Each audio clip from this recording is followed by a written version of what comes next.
Hola oyentes de Radio Sefarad, es un gusto volver a contar con Ricardo López Gotti en los micrófonos de Radio Sefarad para seguir recorriendo las edades del totalitarismo. ¿Qué tal, Ricardo? Hola Jorge, ¿cómo estás?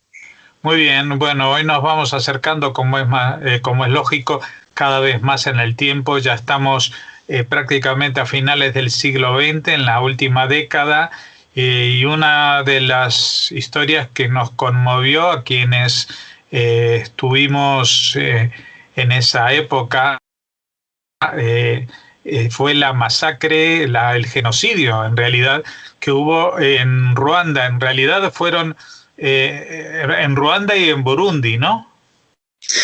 Sí, así es. Fue una verdadera catástrofe, pero ahí vamos a ver cómo es que por primera vez va a haber un tribunal penal internacional que aplique sanciones a los genocidas, utilizando la Convención para la Prevención y Sanción contra el Genocidio de 1948, que fue pensada, entre otros, por Rafael Lemkin. Pero bueno, vamos a explicar qué fue este genocidio. Este genocidio fue contra la etnia Tutsi, que tuvo como inicio la muerte del presidente de Ruanda, Juvenal Habyarimana, y del presidente de Burundi, Cyprien Ntaryamira. Ambos fueron muertos en un atentado el 6 de abril de 1994 en circunstancias que todavía no han sido esclarecidas. Un misil fue arrojado contra el avión en el que ambos viajaban, estaban arribando a la capital de Ruanda. Al día siguiente fue asesinada la primera ministra de Ruanda y con estos magnicidios se dio el puntapié inicial para una campaña contra la etnia de los Tutsi, es decir, la etnia mayoritaria en Ruanda eran los Hutu, y se dio vía libre para un exterminio sistemático de la etnia Tutsi. Acá hay que hacer una primera aclaración. Cuando Ruanda era una colonia, se independiza en 1962, antiguamente se daba un predominio de la etnia Tutsi. De hecho, gobernaba una monarquía Tutsi.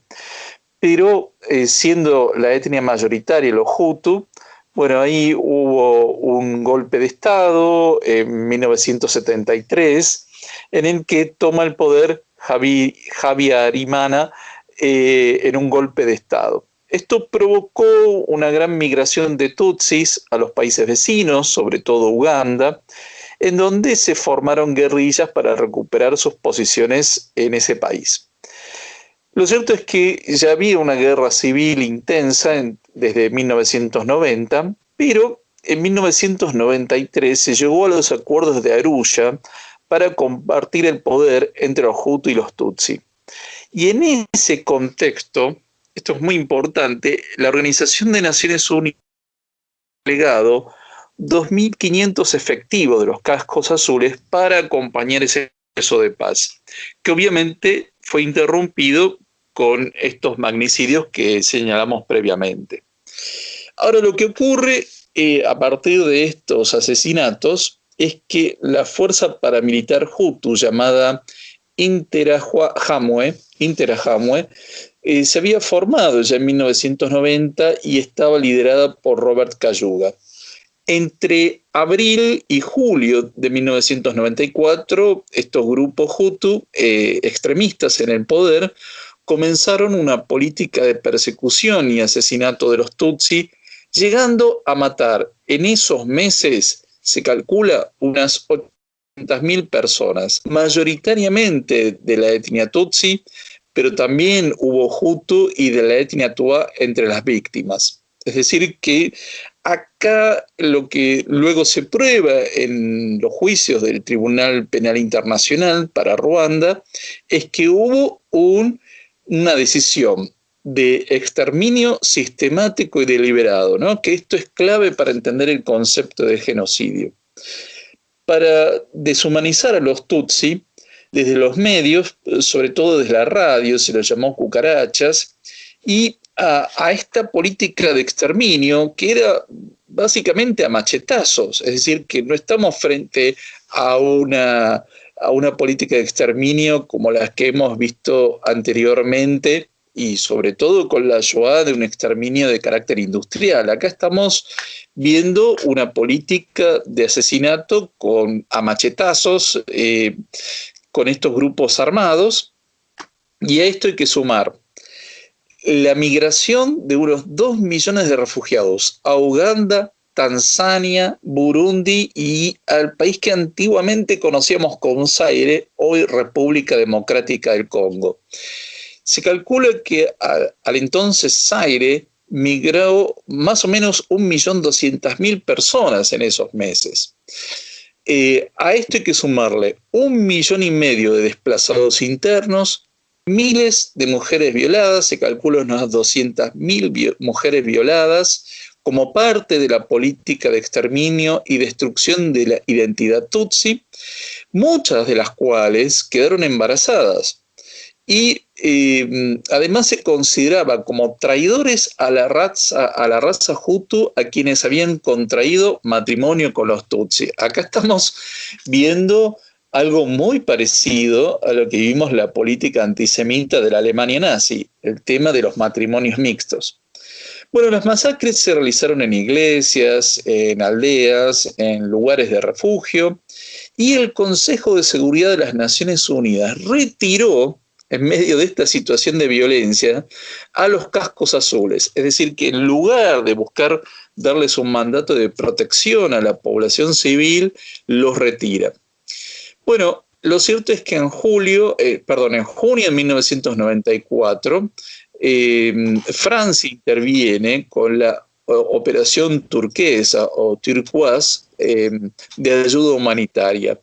Y esta es una misión que, esto es un dato muy interesante, justamente en los últimos tiempos han surgido acusaciones de complicidad de estas tropas francesas con los Hutu, y que hay acusaciones muy graves contra quien era el entonces presidente, ya fallecido, François Mitterrand, y del entonces Edouard Balladur, de apoyar a estos extremistas Hutu de una forma solapada. Bueno, después de esta situación de violencia extrema y genocidio, se llegó a otro acuerdo para compartir el poder entre ambos grupos, en tanto que los principales gestores del exterminio van a ser juzgados por el Tribunal Penal Internacional, instalado en Arusha, Tanzania, por la resolución 955 del Consejo de Seguridad de la ONU. Y acá se va a implementar la Convención para la Prevención y Sanción del Genocidio de 1948, en cuya redacción tuvo mucha importancia Raphael Lemkin. Es decir, acá ya tenemos un instrumento jurídico fundamental para ser aplicado en este caso. Y ahí, en 1998, declarados culpables quien fue el primer ministro, Jean Kambanda, y el alcalde Jean-Paul Akayesu. Este alcalde, Akayesu, va a ser la primera persona condenada por esta convención internacional por genocidio. Y ahí no solo se demuestra en ese tribunal de Arusha el grado de implicación de estos líderes políticos en una política de exterminio, sino también la utilización de la violación como un arma de destrucción de la identidad tutsi, ¿no? Acá es muy interesante porque es la primera vez que se llega a estas conclusiones que van a ser sumamente importantes para todos los casos posteriores. Otros con responsabilidades menores también fueron juzgados en tribunales locales y, sin embargo, las consecuencias de esta guerra civil se siguen sintiendo hasta el día de hoy, porque hay miles de jóvenes que desconocen quiénes fueron sus padres biológicos. Estamos hablando de jóvenes que tienen 27, 26 años, porque son hijos de violaciones a las mujeres tutsi. Y esta masacre no quedó recluida únicamente en Ruanda y Burundi, sino que tuvo consecuencias demográficas y políticas para los países vecinos, que ya de por sí eran inestables, embarcando a África Central en una larga guerra, y de hecho fue uno de los elementos que llevó a la caída del entonces presidente de Zaire, Mobutu Sese Seko, quien era reconocido mundialmente como un cleptócrata, es decir, un régimen a tal nivel de corrupción que se lo conocía como una cleptocracia, y que llevó a una larga guerra civil dentro del Congo, hoy República Democrática del Congo, que abarcó a otros países como Angola, como Zambia, como Uganda, en una espiral de violencia que de hecho hasta el día de hoy sigue existiendo. Bueno, vemos como hace poco cuando hablamos de Somalia, estos casos terribles en el continente africano que no solamente han sucedido, sino que tienen secuelas hasta el día de hoy, 30 años después, ¿no? Exactamente. Acá estamos viendo, como bien decís, los resultados de esto, y es muy conmovedor escuchar los testimonios de los sobrevivientes, de las mujeres que han tenido hijos producto de estas violaciones, de estos jóvenes que siguen buscando su identidad y tratando de entender de alguna forma qué es lo que pasó, de comprender su identidad. Y acá también es muy importante ver cómo es que finalmente este instrumento jurídico, esta convención internacional, bueno, se pone en práctica y permite sancionar a los criminales que participaron de esto. Bueno, sin duda un punto y aparte en la historia de los genocidios desde ese punto de vista, ¿no? De la definición legal y en este caso la acción incluso de la ley internacional en estas situaciones. Seguiremos recorriendo sucesos terribles como estos porque nos acompañaron ya desde muy antiguo, pero también hasta prácticamente hoy día.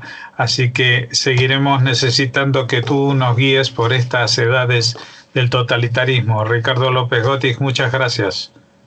Muchas gracias y como siempre un gran saludo a la audiencia de Radio Sefarad.